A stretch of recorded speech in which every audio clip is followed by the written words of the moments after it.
you very much. It's a great pleasure to have President Nawrocki with us, Poland. He did a good job with that, right? Gave me a little different pronunciation. I said, I want to get it perfect. Did I get it right? Yeah. Good. Good. I better, Nawrocki. I better get it right. And the president's been amazing. He had an incredible race. He came from behind and he won very handily. The people of Poland have taken to him immediately. They really love him. There's great love and respect. He's a very successful man, but he went into a political hatchet, so to speak. It was a pretty tough race, pretty nasty race, and he beat them all, and he beat them all very easily. And now he's become even more popular as they got to know him and know him better. He's doing a really fantastic job. So it's an honor to. I also endorsed him, so I'm very proud of that. I don't endorse too many people, but I endorsed him, and I was very proud of that, the job he's done. I want to thank Vince Haley for that recommendation. Vince was fantastic, and I appreciate it. And I can tell you who really appreciates it, Poland, because they're very happy with their president. And I just want to say it's an honor to have you. We'll be discussing trade and various other things, the things that you discuss. We'll have a few questions from you, and then we'll get on to a discussion. Then we'll have lunch, and then he goes and he meets with the Pope. And that'll be very exciting. And say hello to the Pope for me. Yeah, okay? I will. Thank you very much for being here. Thank you very much, Mr. Mr. President, thank you very much, and I would like to express my gratitude for your invitation. Only after 1 month from my sworn and from celebration for my inauguration, it means that Polish-American relations are very important, very strong. I think that we have so strong relations that we have never had. And it's very important for me. Our relations are based, of course, on the values. Right. Thank you very much for your support, for your endorsement during my very hard campaign. I remember it, and I'm very grateful for your support. It was the fight me against others, so your support was very important. And the support of Polish people, Polish diaspora in the United States of America. We have almost more than 10 million people here, and they voted for Donald Trump. They voted for me. Yeah, and in vast majority they voted also for me, so I would like to say hello to Polish diaspora in the United States of America. Those relations for me, for Poland, for Poles are very important with the United States of America, and they are based on values: independence, sovereignty, democracy. And I think, Mr. President, that those values are epitomized by our common heroes. Yes. Kazimierz Pułaski and Tadeusz Kościuszko. So That's right. thank you very much, and I hope it will be very fruitful discussion around the energy, around the economy and military service. Yeah. And the flyover was very much in honor of your great pilot who just passed away recently, who was a legend in Poland. You might want to say something about him. Yes, of course, it was a terrific accident in Poland. Thank you for this gesture that F-35 opened our meeting.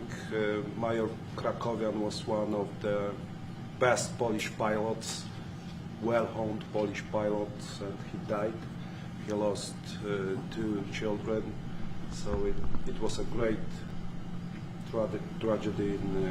He was a legend in yeah, Poland, actually, a legend as a pilot. He was an incredible pilot. And I think he went to the Air Force Academy, actually. But he was a fantastic pilot, and it was a big setback. The people of Poland are very, very sad, so we thought we'd do that. That was the single plane that swooped up. And machines, American machines, opened our meeting. It was great. And we are waiting for 32 F-35s in Poland. So it also shows that we have great relations according to the best military equipment on the world, American equipment, which build Polish security too. Well, Poland, we've had a tremendous relationship. I think now it's better than ever because of this relationship. But it's a little special because we fought together. But we've always been very good, and we have some wonderful people, as you know. Duda, my friend, he's a good man and still a big fan of yours, very much so. So it's a great honor, and we're going to talk about trade. We'll talk about some other things. We'll take a couple of questions from the media. President Trump, will American soldiers remain in Poland? Will American soldiers remain in Poland? Yeah, I think so. I mean, do you know something I don't? I don't know. We're very happy. If anything, we'll put more there if they want. But they've long wanted to have a larger presence. We have some countries that have more, not too many, but no, they'll be staying in Poland. We're very much aligned with Poland. Thank you. So, we certainly after that, we saw a dramatic picture where we saw the leaders of Russia and North Korea and China together. The first time the leaders of those three countries have been together to sort of show solidarity. You said that they're conspiring against the United States. What do you think they're conspiring to do? And given this, is it reason why you should slap or would consider slapping secondary sanctions on Russia if they're conspiring against the U.S. now? Well, I've already done that with regard to India, and we're doing it with regard to other things. And I put out a truth last night. You saw that. And I was the one that brought it up. I said they're only doing this. They're looking to, when they did what they did, I thought it was a beautiful ceremony. I thought it was very, very impressive. But I understood the reason they were doing it, and they were hoping I was watching, and I was watching. My relationship with all of them is very good. We're going to find out how good it is over the next week or two. I think that we helped China very much, as you know, when they talk about freedom. And I don't believe that, and maybe I'm wrong, I hope I'm wrong, but I don't believe that America, that the United States was acknowledged for helping China to gain its freedom. But perhaps that was just that was a sleight of hand. I mean, I was very surprised. I watched the speech last night. President Xi's a friend of mine, but I thought that the United States should have been mentioned last night during that speech because we helped China very, very much. Do you think they should have invited you, Mr. President? Do you think they should have invited you? You've expressed many times your frustration and disappointment with Putin, but there's no action since you took your office. Don't you worry that? How do you know there's no action? But don't you worry? Wait. What actions did you take? I'm with Polish radio. Okay. How do you know there's no action? Would you say that putting secondary sanctions on India, the largest purchaser outside of China, they're almost equal, would you say there was no action? That cost hundreds of billions of dollars to Russia. You call that no action? And I haven't done phase 2 yet or phase 3. But when you say there's no action, I think you ought to get yourself a new job, because if you remember, 2 weeks ago I said, if India buys, India's got big problems, and that's what happened. So don't tell me about that. India is Mr. President, what is your message to Putin? President, right now, there have been survivors of Jeffrey Epstein speaking at a press conference on Capitol Hill. They're calling for these case files, these documents to be released. And Thomas Massey, who is sponsoring a discharge petition to get the House to vote on releasing those documents, says he doesn't believe you're implicated in these files, but many of your friends and donors may be, and he says that's why the Justice Department is redacting them and slow-walking the release. Is the Justice Department protecting any friends or donors, sir? So this is a Democrat hoax that never ends. You know, it reminds me a little of the Kennedy situation. We gave him everything, over and over again, more and more and more, and nobody's ever satisfied. From what I understand, I could check, but from what I understand, thousands of pages of documents have been given. But it's really a Democrat hoax, because they're trying to get people to talk about something that's totally irrelevant to the success that we've had as a nation since I've been president. Even if you look at D.C. right now, D.C., it's a totally safe zone. It's called a safe zone. That's a term. It's a term of art. It's a safe zone because it's very safe. You can walk down the street now and nothing's going to happen. No crime, no murders, no nothing. Because we had a lot of problems with certain places, and we still do. All run by Democrats, or for the most part run by Democrats. So what they're trying to do with the Epstein hoax is get people to talk about that instead of speaking about the tremendous success, like ending 7 wars. I ended 7 wars. Nobody's going to talk about it because they're going to talk about the Epstein, whatever. I understand that we were subpoenaed to give files, and I understand we've given thousands of pages of files. And I know that no matter what you do, it's going to keep going. And I think it's enough, because I think we should talk about the greatness of our country and the success that we're having. I think we're probably having, according to what I read, even from two people in this room, we're having the most successful 8 months of any president ever. And that's what I want to talk about. That's what we should be talking about, not the Epstein hoax. When are you going to make a decision on Ukraine, Mr. President? What is your message to Putin? Mr. President, your message to Putin? I have no message to President Putin. He knows where I stand, and he'll make a decision one way or the other. Whatever his decision is, we'll either be happy about it or unhappy. And if we're unhappy about it, you'll see things happen. Question on Venezuela. Can you give us a sense of what the U.S. policy or what you're trying to achieve with the aircraft carriers, or the boats, I should say, in near Venezuela, and also the boat that you mentioned yesterday where 11 people were killed? What was found on that boat, and why were the men killed instead of taken into On the custody? boat, you had massive amounts of drugs. We have tapes of them speaking. There was massive amounts of drugs coming into our country to kill a lot of people. And everybody fully understands that. In fact, you see it. You see the bags of drugs all over the boat. And they were hit, obviously. They won't be doing it again. And I think a lot of other people won't be doing it again when they watch that tape. They're going to say, let's not do this.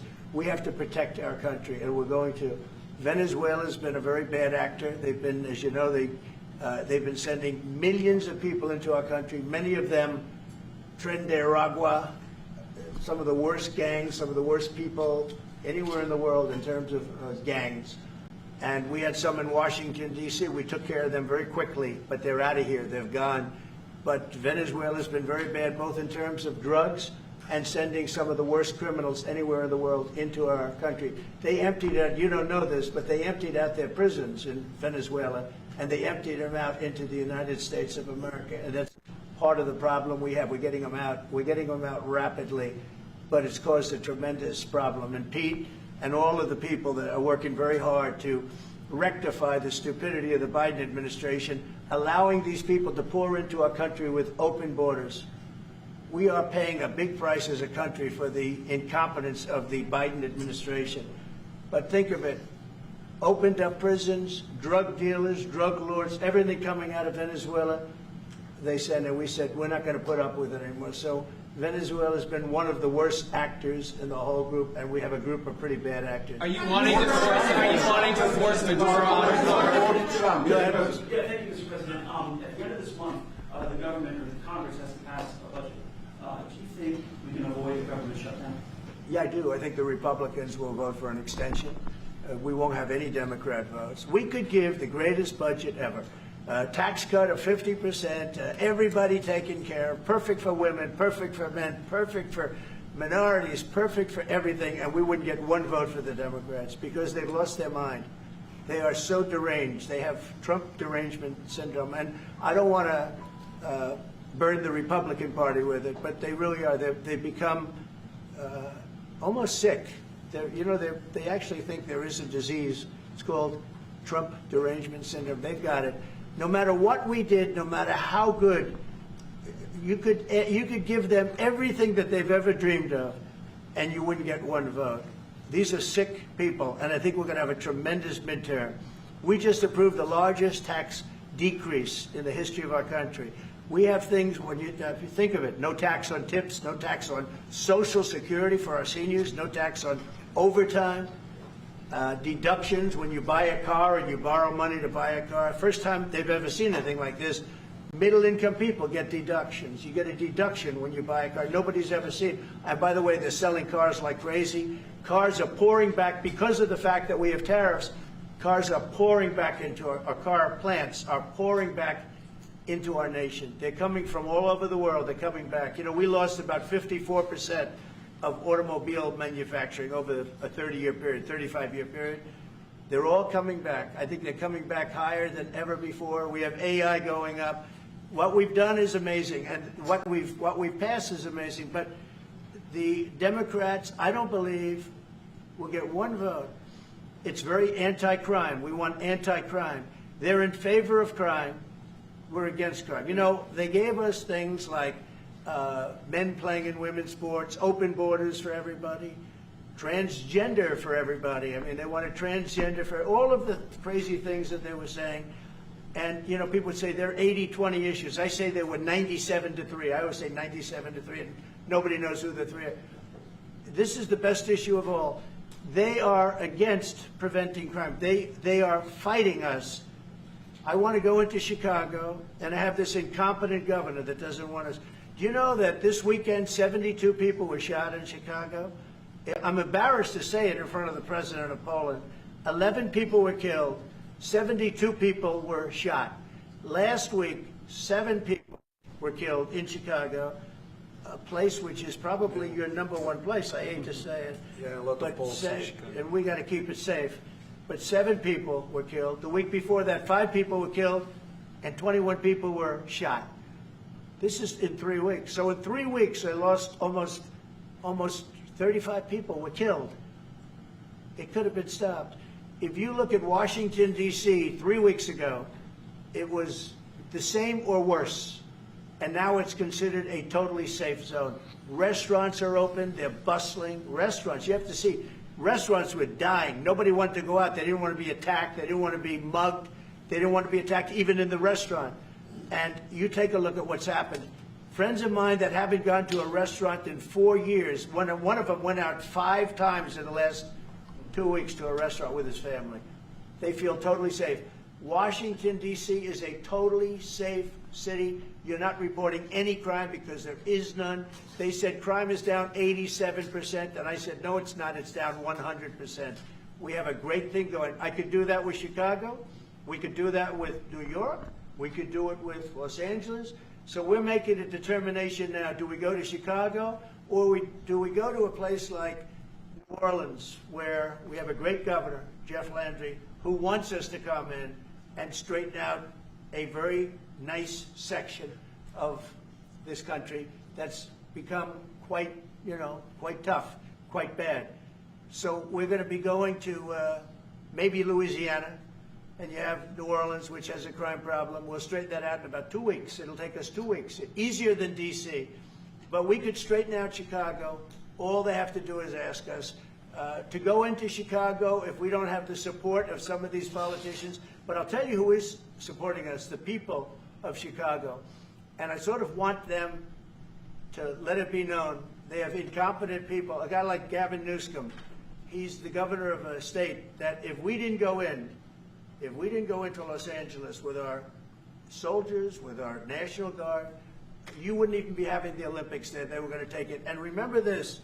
Your top law enforcement officer in Los Angeles said, there's no way we could have done this without President Trump coming in with the troops. We saved Los Angeles and we saved the Olympics. Thank you very much. Question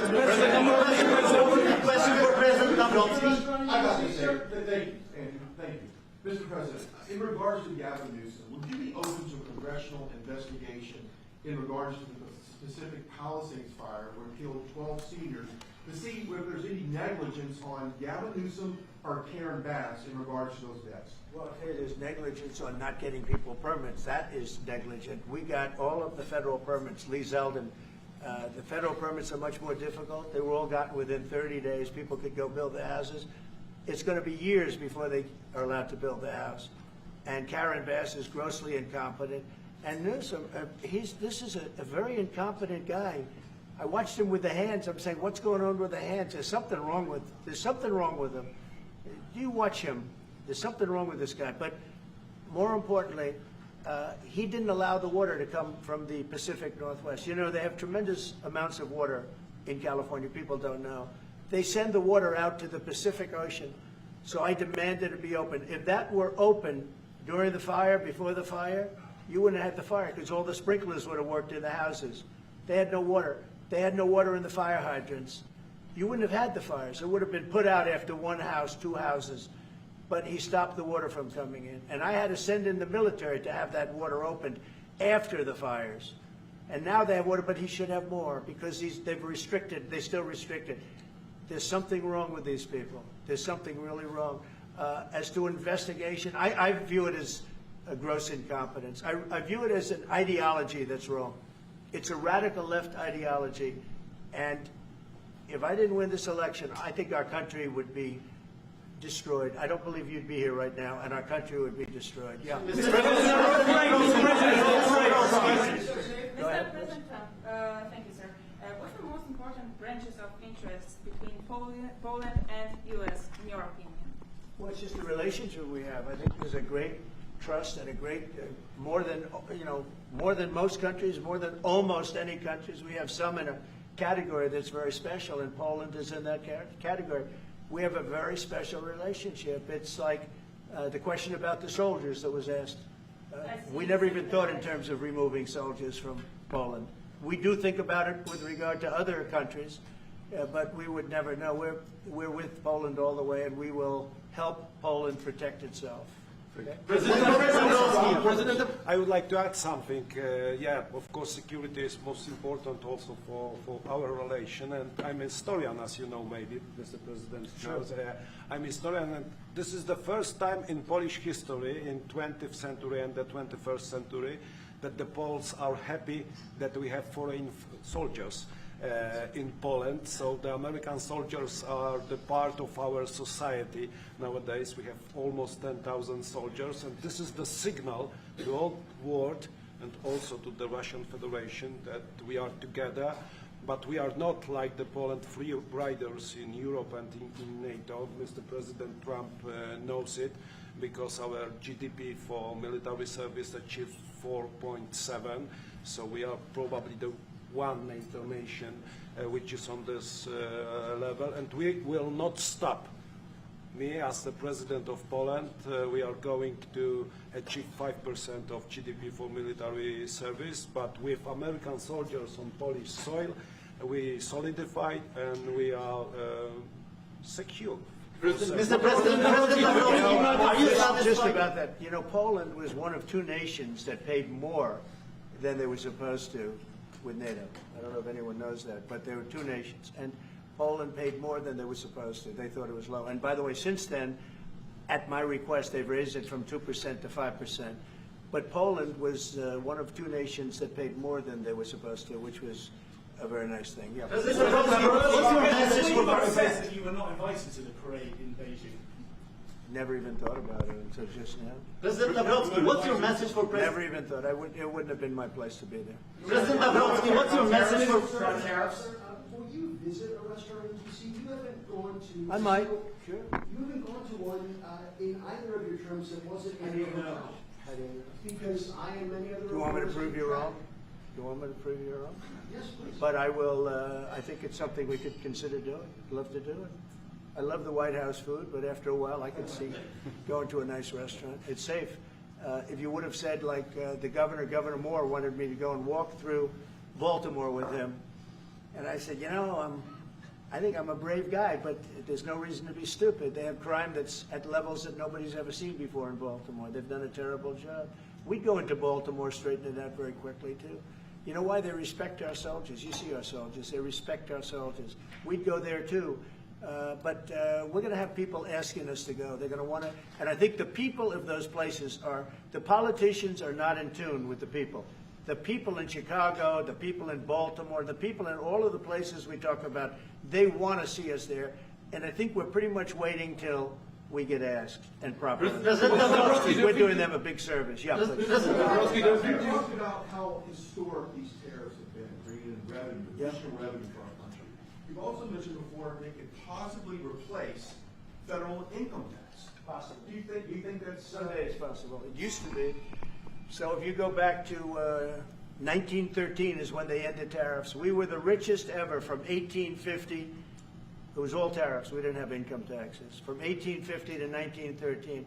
In the 1887s, about 1887, they had the Great National Tariff Act. And it was a group of people that got together because our country was so rich, they didn't know what to do with the money. We had so much money, they didn't know what to do. It was a group of very prominent people that were set up to hand out money to everybody because we were the richest we ever were. Proportionately, we were in 1887, around that time, even in 1913. We ended them in 1913. How did that work out? And then we went to the income tax system, and then we had the Depression. And by the way, a lot of people try and say that, oh, tariffs with the Depression. No, they ended in 1913, and then we went to income tax, and then in 1929 you had the Depression. They did try and bring it back in 1931-32, but the Depression had long started, and this poor, beautiful nation was gone.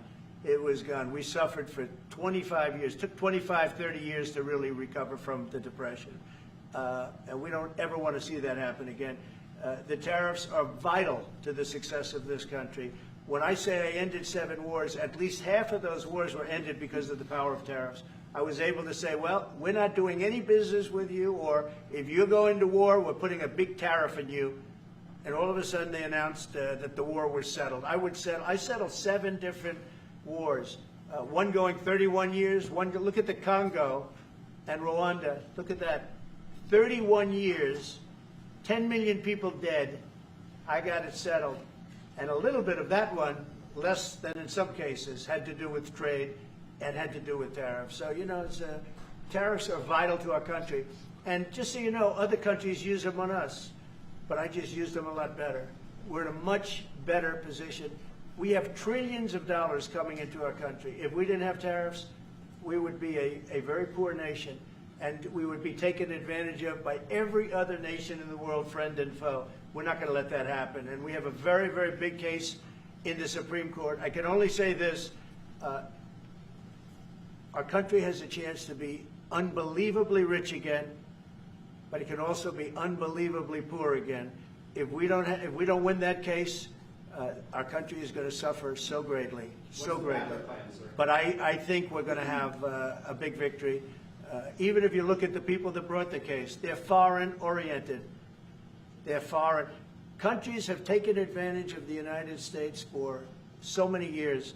And I started with China. You know, last term, I took in hundreds of billions of dollars in tariffs from China. But when COVID came, the last thing I was going to do is we're going to tariff France and Italy and, you know, others, Spain, when they were doing so badly. But now we made a deal with the European Union where they're paying us almost $1 trillion, and they're happy to do it. You know what? They're happy. It's done. These deals are all done. I guess we'd have to unwind them. We've done deals with Japan, with South Korea. We've done deals with many countries and others to come. And if we didn't have the power, prestige, and dignity of tariffs, and I used them wisely, and people respect America again, and we've become a rich country again. The money coming in is incredible. And again, they use them on us. If we didn't have them, they would use them on us, and we would have no way to fight them. We would be a third world nation. So I think it's one of the most important cases I've ever seen go before the Supreme Court of the U.S. 2 weeks ago, you gave Vladimir Putin a 2-week deadline to agree to talks with Volodymyr Zelensky. That deadline is now nearly approached. Can you give us any indication of when you will make a decision? Well, I'm having a conversation with him very shortly, and I'll know pretty much what we're going to be doing. We've taken very strong action, as you know. And in other ways, we've taken very strong action. But I'll be speaking to him over the next few days, and we're going to see. With who, I'm sir? going to know exactly what's happening. Mr. But President, I'm not happy with all the people. You got 7,819 people killed last week. Russian soldiers and Ukraine soldiers, right? Not American soldiers, not soldiers from Poland, but they're human beings. They're souls. They have parents. They wave goodbye to their parents, and their parents never see them again. That's the end of them. Over a stupid war, and I want to see it stopped. Now, we have stopped the money. We send weapons to NATO. They pay full price. We don't, you know, Biden spent $350 billion so stupidly. And it was one of the reasons that this whole thing happened. A big reason this war happened was sitting right in these chairs, this one in particular. So I think we're going to have a good solution, but they're losing soldiers at levels that nobody has seen since the Second World War. This is the worst conflict, and it's just going on and on. It's one's defense, one's offense. The offense moves a little bit, just a little bit. You take a look. They move inches. They're dropping bombs and killing everybody. The whole thing is not since the Second World War has there been anything even close to this. And they're not soldiers from my country. This is my country. But I have a power to end things. That's why I was able to end 7 other wars. And you know that I thought of the 7, they're basically 7. Those were tough wars to end. Much tougher, I thought, than the war with Ukraine and Russia. I thought that Ukraine and Russia have a very good relationship with President Putin. I thought that that would be much easier. I thought that would be in the middle of the pack, maybe one of the easiest. Sometimes you never know with war. You know, war is a very interesting thing. You never know with war. War is complex and dangerous, and what a mess, what a bloody mess. It's going to get done one way or the other. But they have to stop killing all of these souls. They're souls, and we have to stop killing. Thank you very much.